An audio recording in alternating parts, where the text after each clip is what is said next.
All right. Good afternoon, everyone. Rich Swerbinsky with the Mortgage Collaborative here once again with the last week in Mortgage Today, our weekly whirlwind through all the latest news and happenings in the mortgage industry.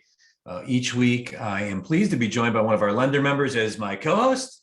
And this week, thrilled to be joined by longtime friend, Mr. Kansas City, the president and CEO of First Mortgage Solutions and Bison State Bank, which I want to get into at some point.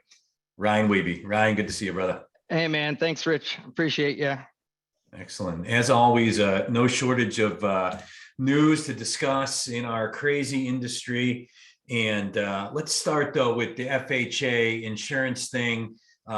Big news this week that the HUD MMI fund, the insurance fund that accumulates capital and reserve dollars against FHA loans, it's been at very high levels, but just took another huge jump up, over 200 basis points now. The MMI fund now capitalized at over 800 basis points. The regulatory statute is 200. There already had been some leaning and pressure from MBA and others to HUD to think about lowering the FHA premiums with house affordability. Such a hot topic issue. But Ryan, what were your first thoughts when you saw that news break this week? Yeah, well, here we are, the sixth consecutive year, right, that we've seen the MMI fund be over the 2% statutory requirement or the statutory minimum.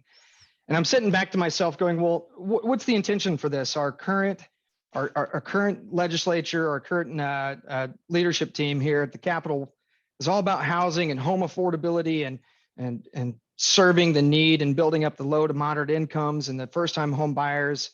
And here we are in a situation where they could do just that, and yet the fund remains the same. Or I'm sorry, the fund stays high, but the monthly premiums are not going to get adjusted. So it's a little bit of a take a step back, or do they know something that we don't know? Our forbearances coming out of this post-COVID forbearance holdback, are we going to see something in the next 3 to 6 months that we don't know? Are we going to see a lot of claims coming through, or what are we doing here? So I was a little taken back. What about you, Rich?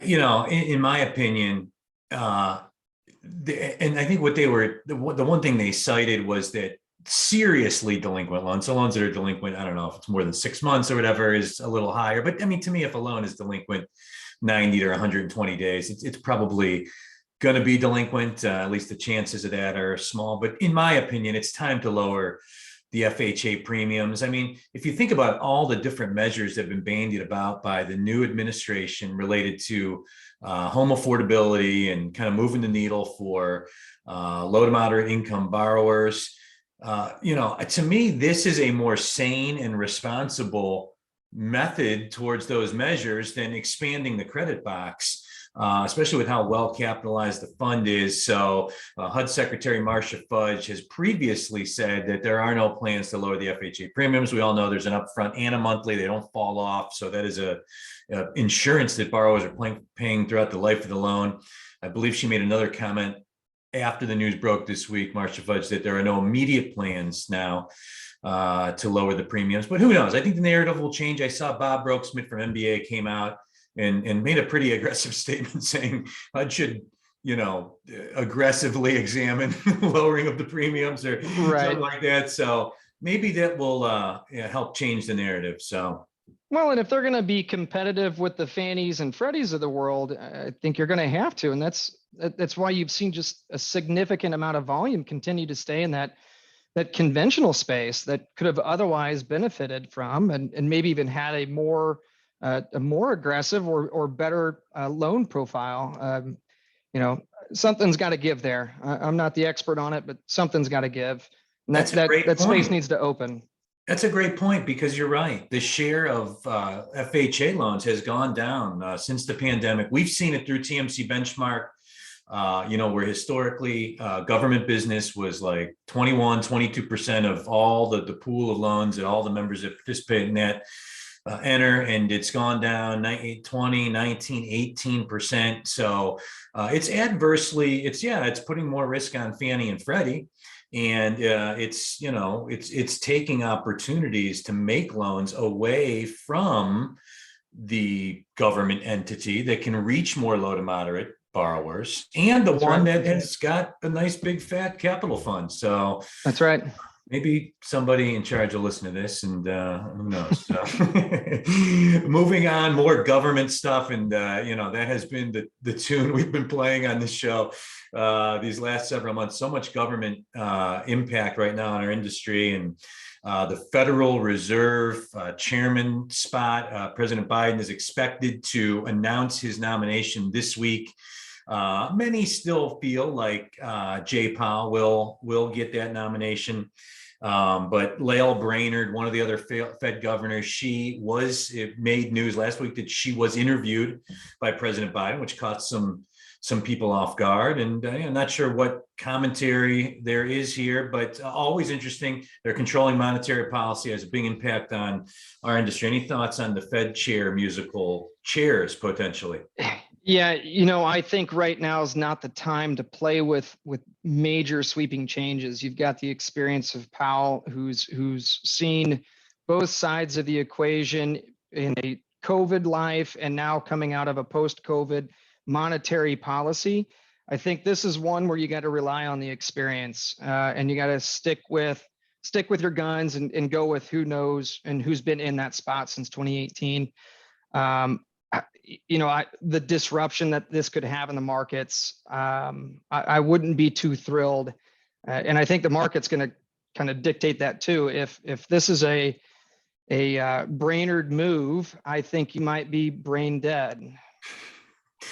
I agree with you. I mean, Powell, his legacy will be tied to the inflation thing, right? It's transitory. I agree with him personally. We'll see what happens there. If inflation turns out to be like, approaching what happened in the 70s, that's going to be his legacy. But I think Powell, at least from what I've read, is viewed as more hawkish on inflation than Brainerd. That's, more kind of tied to the employment side of the Fed equation. So we'll see. It should be soon that we'll get news on this, and be more to talk about at that point. So. Certainly. I mean, I think that rolls right into, you said it on the employment side of things, that, I think that's synonymous with our next topic here. But if your focus is on employment, but the economy is changing to a point where just because employment is still high or unemployment is still high, we've got all these jobs and folks are trying to hire and fill the need, but they're kind of leaving and doing something different. So I don't know. There again, I really hope that it sticks with the Powell side of things.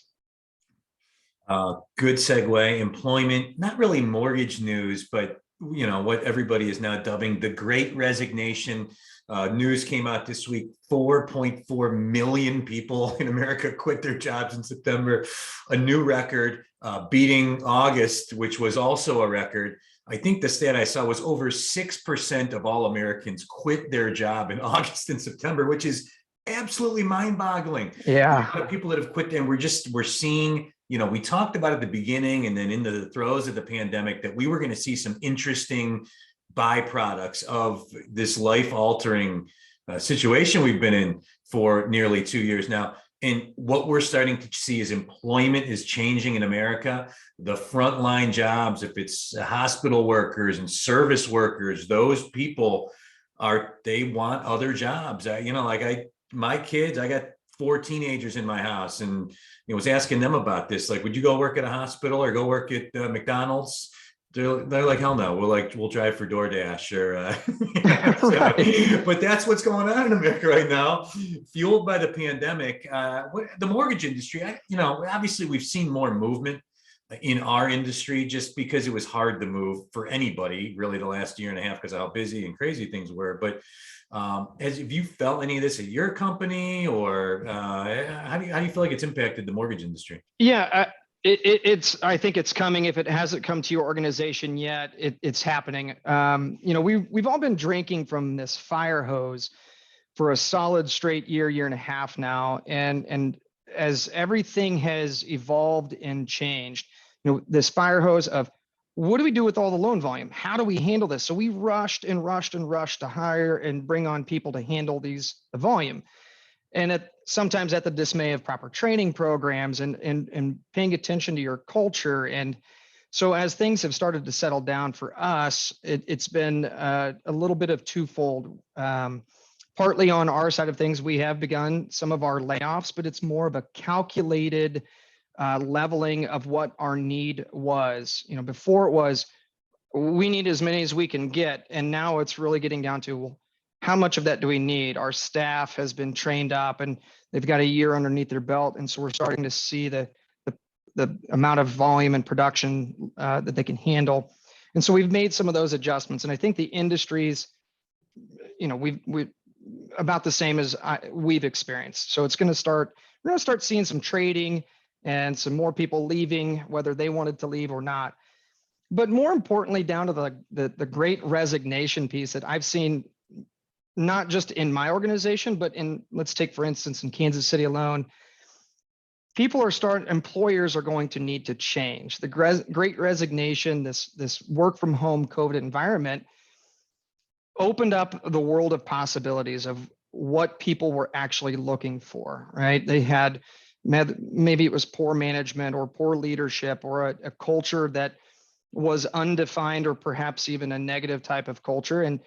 And it was exposed, right? And so employers and employees were looking at this going, I'm not happy. I didn't realize it. I came to work Monday through Friday, 8 to 5, and I checked out at 5 o'clock and could care less. And now they're looking at, well, what are my opportunities? What do I really look for in an employer?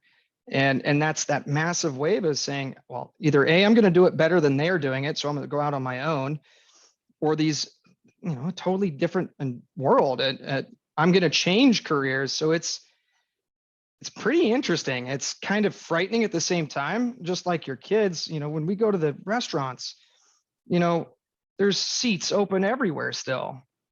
And, oh, I'm sorry, sir, we're full for the night. Or I'm sorry, we can't staff and keep up for this. And it's like, where is everybody going? What are they doing? And, I think, tying this all back together, it's the mortgage industry is going to see some changes one way or another. And I think employers need to start thinking about what they have. I think this is a good competitive advantage that some entities out there might have versus others, of who we are and why we exist, a little more than, well, my comp plan is the best or we have the best rates. Sometimes those two things, they used to be synonymous with each other. And now I think there's that piece right down the middle that says, well, what's your culture like, and what's your whys, and who are you, and what are you trying to accomplish, and casting that vision and being a part of it. Very well said. And yeah, so true. It really has caused people to understand better what makes them happy or not happy in employment. And yeah, we've seen dramatic shuffling of the deck, so to speak, as a result. So this is the last week in Mortgage Today. I'm Rich Swerbinsky with the Mortgage Collaborative, joined this week by First Mortgage Solutions and Bison State Bank President and CEO Ryan Wiebe. Ryan, inflation continues to be in the news, impacting all markets, from bond markets to stock markets to just life in general. Some of the polling that we've seen come out as of late really speaks to this hitting Main Street. I think the polling I looked at late last week was a myriad of different polls, basically between 70 and 85%, depending on the poll and the questions asked, that yeah, absolutely, this is going to start to impact spending decisions and patterns, and the increased cost of fuel and food, and our industry, housing, playing a huge role in inflation. Last week, we had a big inflation number come out, right? 30-year fixed rates up a little bit, but then I think they came back down. I haven't looked the last couple of days. It seems like they've just been bouncing around since the inflation number. Yeah, I mean, interest rates in the last few days, Friday was a really big bond sell-off, right? 10-year dramatically increased, and here go our mortgage backs. Inflation is, I mean, it's inevitable, and we're seeing it. You don't have to be an expert to see it. $4 gas, some cities $5 gas. the supply chain. If you turn on the TV, if you even want to turn the TV on anymore, first thing you see is how many boats are sitting out in the ocean outside of Long Beach, right? This supply chain and the inflation coming from it. What other way do you tackle it? It's a bear. It's a big beast in the room right now. And, again, that goes back to that Fed chair decision piece to it too. But what are we at? All economists expect another 6% gain in the Dow.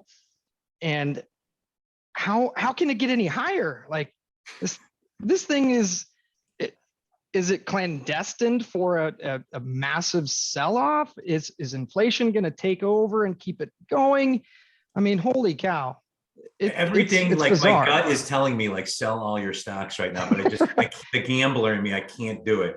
I'm too emotionally invested in some of these companies that I think are going to keep going up. But you're right, it's crazy. Really is crazy what's going on. And it feels what is Black Friday going to look like next week, right? Or Cyber Monday with these supply chain issues. I mean, I can't wait to read the headlines and of what's the next week look like. And well, I ordered this before Christmas, and well, now my delays are 3 months after. What do you give your kid for a gift that says, hey, I ordered on Amazon, but Santa's not going to be able to get it here for another 2 months? Like, have to like break out the Festivus poll in February. So when everything arrives. But too funny. Ryan, I want to move our attention to just inventory in general. Inventory, just looking at weekly trends down like 2%. Week over week from the last week measured, which was last week. And we know this year inventory absolutely bottomed out in April. It was when we saw the just feeding frenzy of crazy offers and then it peaked for the year in September, but now it's dropped down off of that. Now that said, there's been some surveys that have come out. Realtor.com just did one. I had one come out last week. There was a pretty big sample size. They basically said 65% of prospective home sellers are planning on listing their home before the end of the year, which is a big number compared to prior times that they've done that poll. So starting to be some tea leaves that feel like you're going to have a lot more homes come on the market here in November and December as people get set to capitalize on these inflated home values. The Kansas City housing market is absolutely popping. I just read another column on it a couple of days ago. What's just your general sense of how inventory and listings and all that's going to play out throughout the holiday season? Boy, I really, really hope that Realtor.com and our economists are right, because inventories here are, there used to be signs in every yard on every street as you drive down any thoroughfare, and it's like a ghost town. There's nothing available. And so I really, really, truly hope that 65% of these fence sitters actually do come out, because we need it. I think you're right. We're what's the statistic? 28% above record low, right? So give me the data on this. What was it? Last year, there were 65% more homes on the market than there are today. It's crazy because it didn't seem like we were talking about low inventories a year ago. So, I look at this and I look at, talking specific business here, and I look at our applications and how many pre-approvals we're working for buyers here, and polling my loan officers. They've got more buyers going back to rent for the next year or two than we have buying homes again. So we've got this low inventory, and people that have been trying all year to buy, who just kind of threw their hands up in the air and said, I'm just done with this madness, whether it's I'm fighting over 3 or 4 or 5 homes, I'm not getting any of the contracts, I can't pay cash like a lot of these folks that are maybe coming out of the market here in the first quarter, and of those 65%, who are going to have tremendous amounts of equity.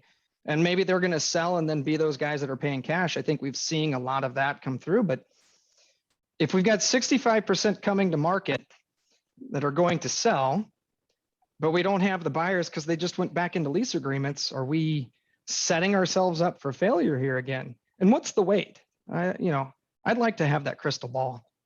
It's crazy. Rents are up 17% from year start on average nationally to now. A lot of people are expecting big spikes when in October, November, and December rent data comes out. So you're seeing it there as well. And yeah, it's really unique set of circumstances right now. And one other thing I got to pick your brain on, because Kansas City, not a lot of people know this. I didn't know this until I think you told me, but really like the mortgage consumer direct capital of America. It really is. It goes back to, and Zillow, I think the mortgage company Zillow bought is based there, somewhere around there. But that's right. It goes back to tell the story. Was it Capital One Bank or Capital One? I forget Lance's last name, but brilliant man.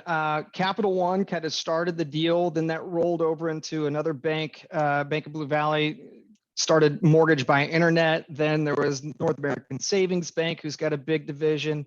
Then that rolled over to National Bank of Kansas City, or NBKC, and then BNC came here. Then there was Cap West that's here, Farmers Bank and Trust, Central Bank, now Zillow, and First Mortgage Direct. There are, I would venture to guess, 2,000 loan officers in Kansas City in consumer direct lending across the country. That's crazy. I never knew that, but it really is. It is just a concentrated hub of a lot of the top consumer direct lenders in America. And I never knew that. And Zillow, the whole iBuying thing, and yeah, on that, how about that? Pulled the plug on that, laying off 25% of their staff and just pulling the rug out. And basically comes down to their valuation models, which ironically Zillow how about evidently don't work. So right, yeah, it's going to be interesting to see. There's Zillow is about 3 miles from our office, and they've got a fair amount of originators over there. And there's what are we doing, where are we going? Because they specifically handled those buyers of the iBuyer and what is it, Zillow contracts, or Zillow, those specific leads to the houses that are selling that they were buying in. Well, now what are they doing? They're also a lead aggregator, right? So they're also selling leads. Are they going to start funneling it to those, or are those folks here in Kansas City, because they've got the Kansas City based, and then I believe out in Irvine or up in Washington is another hub of their consumer direct lenders. So it's interesting to see what's Zillow going to do next. This is the last week in Mortgage Today. I'm Rich Swerbinsky with the Mortgage Collaborative. This week joined by First Mortgage Solutions and Bison State Bank President and CEO Ryan Wiebe. And Ryan, I just want to pick your brain on just the unique nature of your company. First Mortgage Solutions has been very successful, independent mortgage banker in the Kansas City area for a long time. And what was it, about 5 years ago? I remember just talking to you, and you were talking about acquiring a bank, to get the charter and for other strategic reasons, and ended up buying a small community bank named Bison State Bank. And was that 5 years ago now? That conversation was 5 years ago. This coming January will be our 4th year that we've owned and operated the bank. So, and just explain it's pretty exciting. That's fascinating to me, because you'll see a lot of times where a bank will acquire like a small mortgage company to be their mortgage engine. We've seen that a lot of times, even within the TMC network, but rarely do you see happen what you did, which I thought was really fascinating, is an independent mortgage bank buys a community bank. Talk a little bit about that decision making and why you did it, and how this journey's been the last 4 years. Yeah, I'll give you some sugarcoat on that as best as I possibly can. It's a whole different environment. Dodd-Frank really disrupted the entire mortgage landscape, whether it was banking at the bank level or at the independent, right? So I had this if you can't beat them, join them mentality. But what we have is something special that other banks don't have. And that's the ability to create fee income. And that's the hardest thing for any small community bank to do. The survivability right now, especially with where interest rates are at the bank level, there's no money left over in that net interest margin. So the survivability of community banks and partnering with mortgage, I think it's really key. So for us, it's been a unique set of challenges. There is more than one way to skin a cat, as the saying goes, but trying to parallel some of the things that are in the or equal that scale, the scale being tipped pretty heavily to the bank, right? In terms of entry into the market and where you can lend. You know, us as independent mortgage bankers, we're getting licensed in every state that we have to do business in at the corporate level. And then again, at the loan officer level, we're getting bonds and surety requirements. And we have all this tremendous amount of expense and time and energy going into just doing business before we do one single loan. And, you know, because of interstate banking rules, a bank, even a state chartered bank, can hop right into all 50 states and not have to go through that long-term, you know, testing and continuing education pieces. No, to that point, there are still some other requirements that you have to do, but that scale is really heavily tipped in favor. So my vision here was, well, if we can hop on the coattails of the bank and utilize that charter and then create a natural hedge, both in our industry, right? When interest rates are going up, banks tend to perform better. And when interest rates are going down, mortgage rates and mortgage lending seems to improve. And we've kind of seen that. So if we can meld those two things together and create some opportunity and do some good for our communities at the same time and grow that bank, that was kind of our vision. And along the way, you learned a lot. Hindsight is always 2020. And you know, I could tell you to this day, was it a good decision? Absolutely. It was a wonderful decision. Maybe next time, if I would to do it all over again, maybe go a little bit bigger, maybe go the other way around. You know, individually we acquired it. And so we're actually two separate entities right now.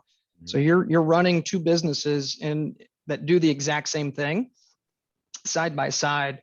And if you could get those two to put together, you could really get some good efficiency. So the world of regulatory oversight in banking is significantly more than the world of the independent mortgage banker. And that's not to say that we're not doing it. We don't have oversight. It's just to say that the magnitude of which they get into your form and function of your entity is a challenge.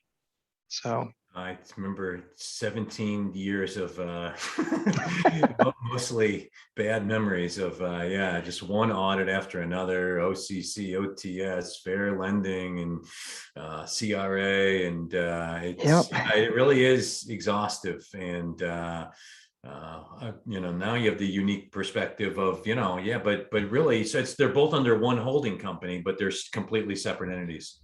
Honestly, they're not even in the holding company yet. That was some of those challenges that, depending on the situation and depending on the overall bank institution and the independent of structuring that up, it was the best way to put this. Me and the regulators decided that this was the best way to go at this point. Then let's move forward and see how that goes. So, yeah. Ryan, greatly appreciate you coming on this week. Fascinating conversation. Really enjoyed your insight as always, and look into our industry. And we're gonna have you on again as a co-host soon. So, hey, thanks, Rich. The pleasure was all mine. I love being in part. And good luck to your Chiefs this weekend. I see Ira Selwyn in the chat claiming that his Cowboys are gonna take on your Chiefs this week. But yeah. We could side bet on that, Ira. We could do that. And to our attendees, thanks as always for joining us. We're here every Tuesday at 2 p.m. Eastern with the last week in Mortgage Today. And until next week, have a great rest of the week and weekend, everyone. Take care.